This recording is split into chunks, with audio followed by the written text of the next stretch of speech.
Exacto. Ahora. ¿Sí? Vamos pasando por aquí. Sí, ya. Buenas tardes con todos. Soy María José Calderón, que junto con Gerard Carreras y Vanessa Linares, y junto con Lidia González de Tutora, hemos realizado esta sesión que le hemos titulado Gemma pasó el COVID y ahora. Somos del CAP Rambla. Hemos elegido este tema justamente porque mañana se celebra el Día Mundial del Asma, y aparte que estamos justo en una época en la que los asmáticos se descompensan un poco más por el cambio climático. El índice, bueno, vamos a hablar primero de la introducción, definición, epidemiología, fisiopatología, clínica, diagnóstico, y después pasaremos a hablar del tratamiento, las principales novedades de la GEMA 5.0 y un caso clínico. Entonces, dentro de la introducción, la GEMA es la guía española para el manejo del asma, que su objetivo principal es mejorar el conocimiento, el manejo diagnóstico y terapéutico basándose en las últimas evidencias científicas. La última edición completa de la GEMA fue del año pasado, en mayo del 2020. Para recordar un poco, el asma se define como una enfermedad inflamatoria crónica de las vías respiratorias que se caracteriza principalmente por tener una hiperrespuesta bronquial, que es a diferentes estímulos, y esto producir una obstrucción variable al flujo aéreo, ya sea total o parcialmente reversible, por medicación o espontáneamente. Dentro de la epidemiología, la prevalencia ha ido aumentando con los años. En España varía entre un 2 a un 13%, el 52% de estos no están diagnosticados y el 26% no tienen ningún tratamiento. Cabe resaltar que el aumento de la prevalencia es porque se ha visto que hay más personas alérgicas.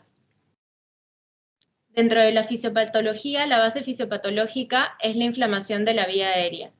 Esta inflamación es una inflamación crónica que lo que hace es causar una hiperrespuesta a estímulos, y esta hiperrespuesta junto con la inflamación de la vía aérea producen toda la clínica del paciente, y esto a su vez produce la obstrucción bronquial. Esta inflamación de la vía se ha visto que no solamente está en el momento agudo del paciente, sino que se mantiene en los pacientes asintomáticos e incluso cuando es un asma que tiene un brote pero es muy leve. Entonces, dentro de la obstrucción bronquial, lo que se va a ver es una contracción del músculo liso, un engrosamiento de la pared bronquial, una ocupación de la luz bronquial por acumulación de moco. Y como dije hace un momento, esta obstrucción va a producir una hiperrespuesta bronquial.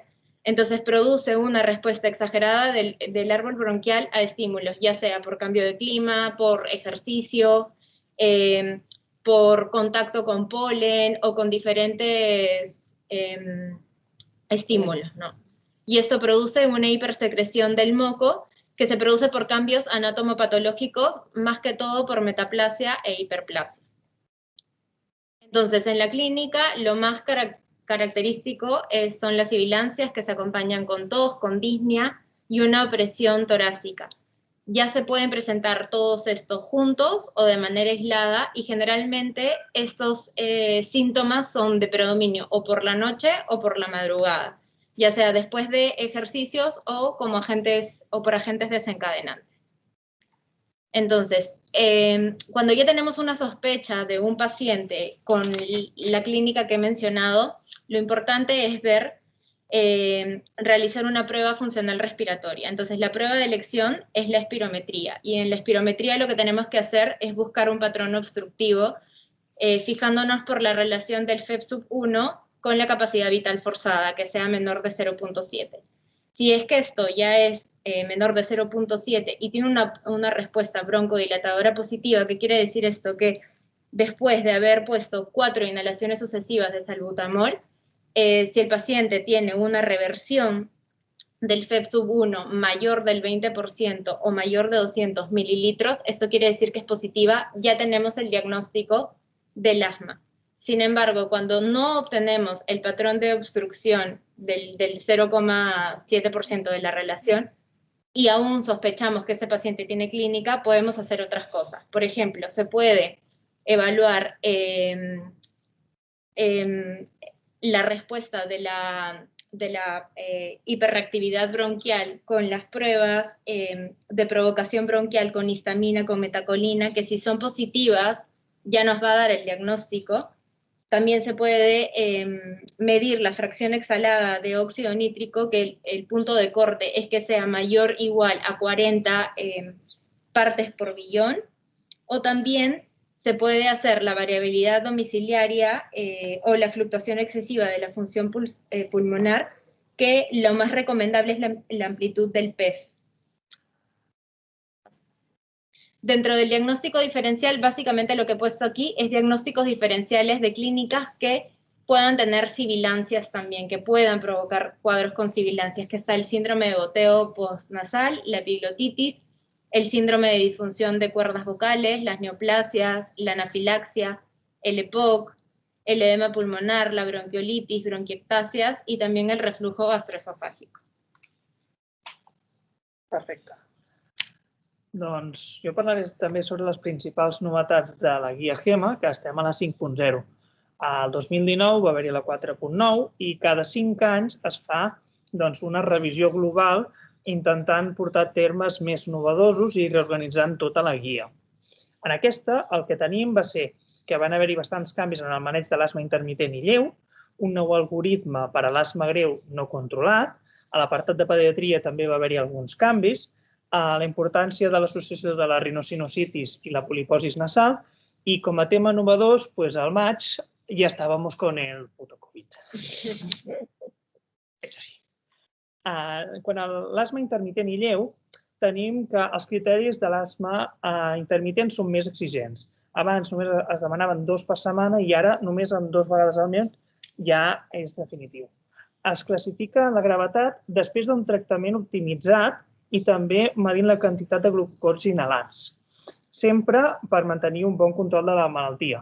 Prèviament també es valorava la gravetat inicial del quadre, però ara es fa a posteriori. Això ha canviat. En l'asma intermitent i lleu també tenim que als SAVAs se fa una utilització excessiva.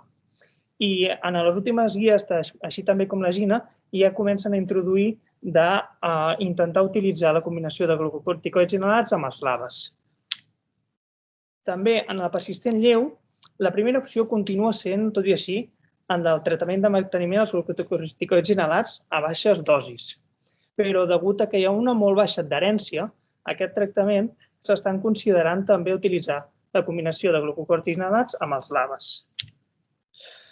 És important, en l'últim esglaó, en l'asma greu no controlat de l'adult, que ara han aparegut altres biològics com l'omalizumab, el mepolizumab, el reslizumab, el Benra i el Dupi, que després parlarem una miqueta amb què l'utilitzem. Aquí tenim una miqueta els diferents tipus d'esglaons. Com havíem dit, els SAVAs ja només en l'esglaó de rescat ja no s'utilitza només, sinó que també és la combinació dels glucocorticoids amb formoterol, per exemple. En l'esglaó 2 ja s'utilitzen, per exemple, el montelukast, i aquí tenim a l'esglaó 6 tots els biològics. En tots els esglaons és molt important l'educació, el control ambiental, així com els tractaments de la rinitis i altres comorbilitats. I és important considerar immunoteràpia amb al·lèrgens a tots els estadis. Llavors, de l'asma greu no controlada, han canviat una miqueta la definició. Per tant, podem dir que l'asma greu no controlada és aquell asma que persisteix mal controlat, tot i rebre un tractament amb combinació de glucocorticoids i LAVAs a dosis elevades a l'últim any, o que també han rebut corticoids orals durant almenys 6 mesos. Aquest dèficit de control podem dir que és quan els índexs aquests, que són qüestionaris, tenen una mala resposta, que hi ha 2 o més exacerbacions greus o haver rebut 2 cicles de glucocorticoids orals, de més de 3 dies cada un, haver-hi una hospitalització per exacerbació greu en l'any previ, o que hi hagi una limitació crònica del flux aeri. En l'asma greu tenim a l'anterior guia, a la GEMA 4.4, que es diferenciava en diferents tipus. L'asma al·lèrgica, l'asma eosinofílica, l'asma i obesitat i l'asma neutrofílica. Ara, en la 5.0, l'han simplificat una miqueta més. No hi ha tants tipus. Llavors, diferenciem en els vessants T2, que és aquella més al·lèrgica eosinofílica, que cadascun tenen els seus perfils, o la no T2, que aquesta s'associa sobretot a l'antecedent de tabaquisme. Cadascun tenen les seves particularitats, però podem dir que l'al·lèrgica responen millor a glucocorticoids i altres tipus de biològics, i els eosinofílics més al montelukast, per exemple, i altres tipus de biològics. I al no T2 utilitzem la citromicina i no utilitzem els biològics. Aquí podeu veure el nou algoritme, com hem dit, que es veu que en l'asma no T2 no utilitzem els biològics. En canvi, aquí veiem que quan hi ha menys eosinòfils es pot tractar o no amb al·lèrgia i llavors, segons això, veiem més o menys que utilitzem... Perdó, em poso una miqueta nerviós. Que utilitzem diferents tipus de biològics. En l'asma pediàtric ha canviat poca cosa, realment. El que hem d'intentar sempre és tenir una espirometria basal forçada, com ha dit la companya. Però en pediatria, sobretot, moltes vegades no tenim aquesta disponibilitat, ja sigui per l'edat. Llavors, el que fem és una prova terapèutica. Si és positiva al cap de 6 o 10 setmanes, ja podem considerar un diagnòstic d'asma. I també és important que en el tractament de manteniment tenir en compte que els pacients amb més de 4 anys no s'utilitzen, amb més de 4 anys s'utilitzen, perdó, no s'utilitzen els LABA. Així com sabem que a l'asma i en el Covid no hi ha res descrit, en el maig del 2020, l'únic que se sabia és la interacció de l'opinavir, el ritonavir, la hidroxicloroquina, la citromicina i el tocilizumab amb tots els tractaments que s'utilitzaven en aquell moment.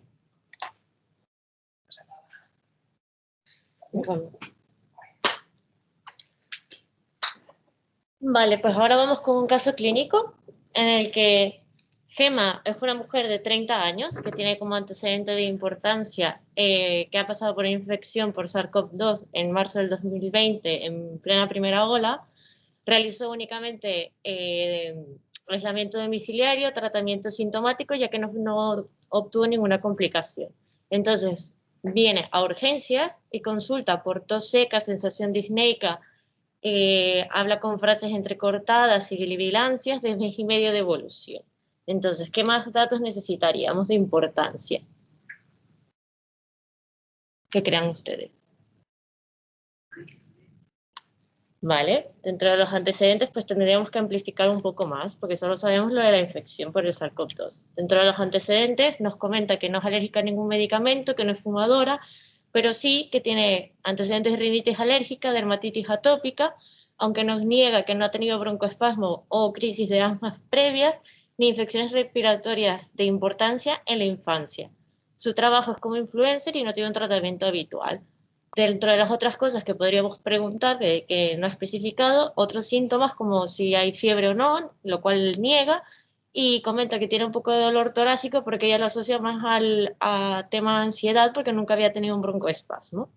¿Vale? Entonces, al examen físico, tiene una tensión arterial normal, está hemodinámicamente estable, una frecuencia cardíaca de 90, está eumneica y satura a aire ambiente a 96% y está febril. Tiene un buen estado general, una leve palidez mucocutánea y al examen físico a nivel respiratorio tiene una leve disminución de la expansión torácica con una expiración prolongada, sin uso de la musculatura accesoria y a la auscultación tiene sibilantes escasos dispersos.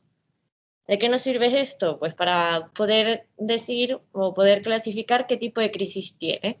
Entonces, tiene una frecuencia cardíaca que es menor de 100, una presión arterial normal, no hay uso de la musculatura accesoria, sí que hay sibilancias, tiene un nivel de conciencia normal y una saturación normal.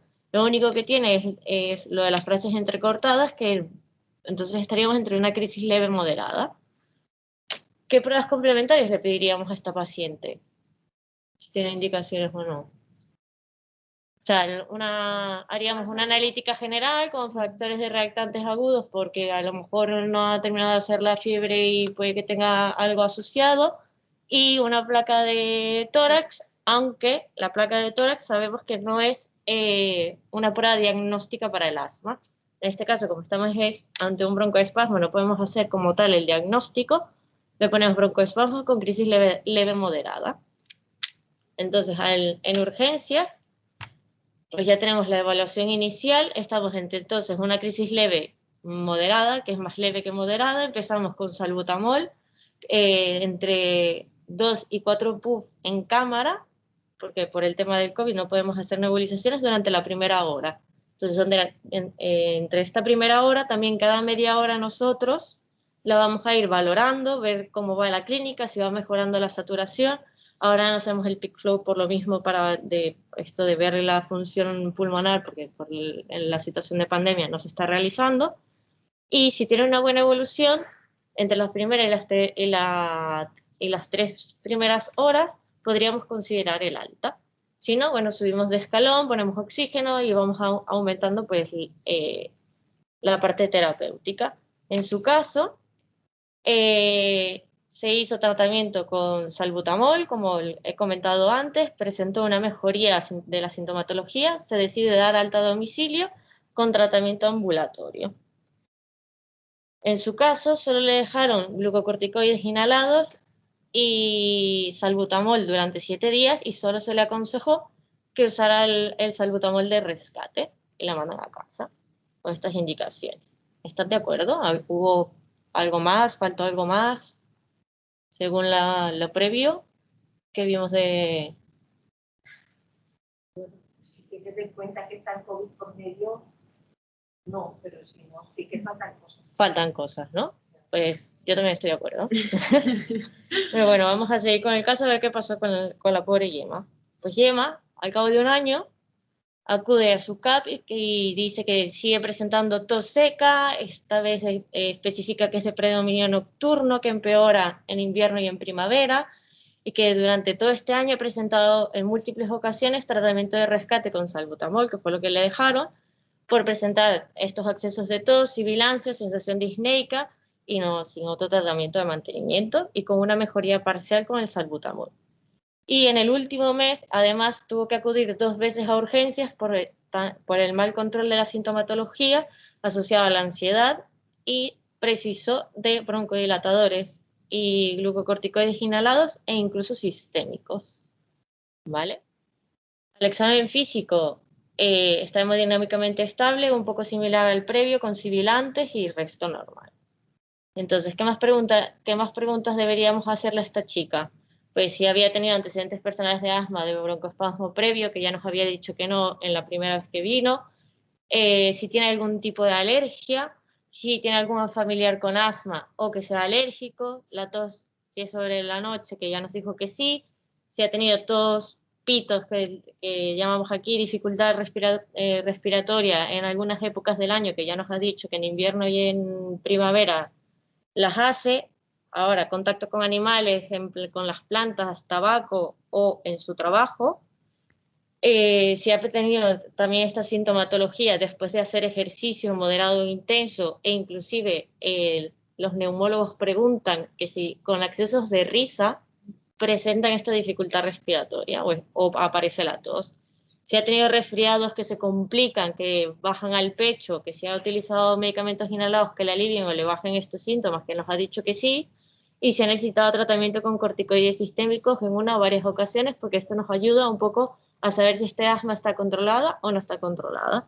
Pues viendo un poco lo que ella nos ha explicado, sería una asma mal controlada, ya que tiene síntomas nocturnos, necesita broncodilatadores, ha tenido más de una exacerbación al año, por tanto, esta paciente no se pudo controlar con el tratamiento que se le dio. Entonces, ¿qué hacemos nosotros? Optimizar tratamiento ambulatorio. Entonces, como está descompensada en este momento, hacemos glucocorticoides inhalados, un SABA más un LABA, que era lo que explicaba ayer hace un rato, y la prednisona de 5 miligramos entre 5 y 7 días sin necesidad de hacer tratamiento de desescalada, ¿vale? Y lo que dice la guía Gemma es que el control lo debería hacer con su MAP a los 5 días, que esto es misión imposible, vamos a asumir la realidad,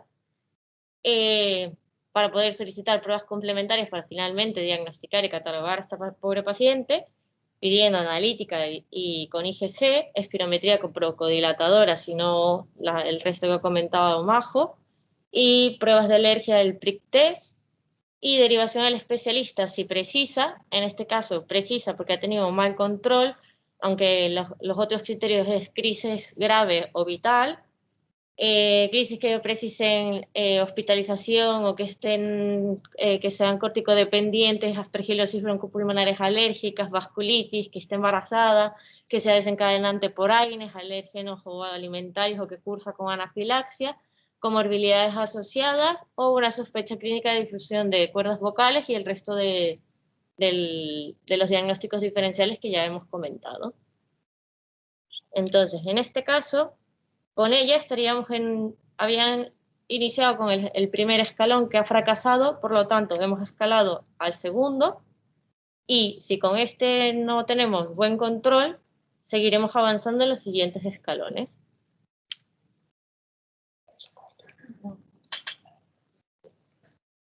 Así como para concluir, sabemos que el asma leve pues ahora es más exigente, es el SABA menos de 2 veces al mes, una combinación de glucocorticoides inhalados con el LABA ahora es mejor que el SABA. En el asma grave hay nuevos fenotipos y los escalones 5 y 6 el tratamiento son con combinaciones de corticoides a dosis altas con LABA, biológicos, eso sí, exclusivos del escalón 6 que solo son T2.